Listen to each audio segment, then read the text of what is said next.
Hey guys, how's it going?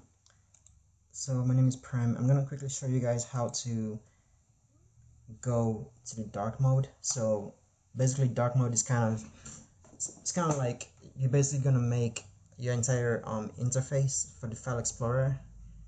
You're gonna make all of it go like dark.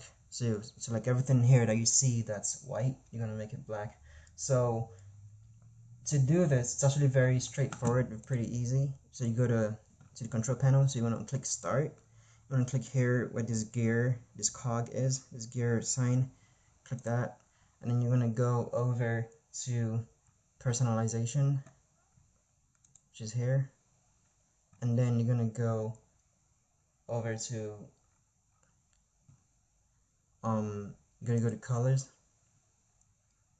and then so it goes to the bottom, and then you can choose your default app mode. See, now it's in light, so that's why we have this white backdrop. But if you click dark, you can see now that it's dark. So it's very straightforward, very easy to pull off. So yeah, that's how you do that. And that's all.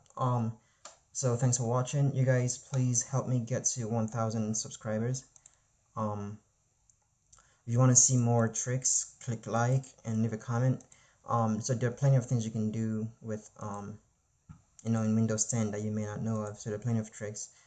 I kind of wish you could make the file explorer dark, but I mean, I think this is actually pretty cool. So now you've got this in dark mode. So this is how you do it. Yeah, that was pretty straightforward. Thanks for watching. Leave a like and also subscribe if you want to help me get to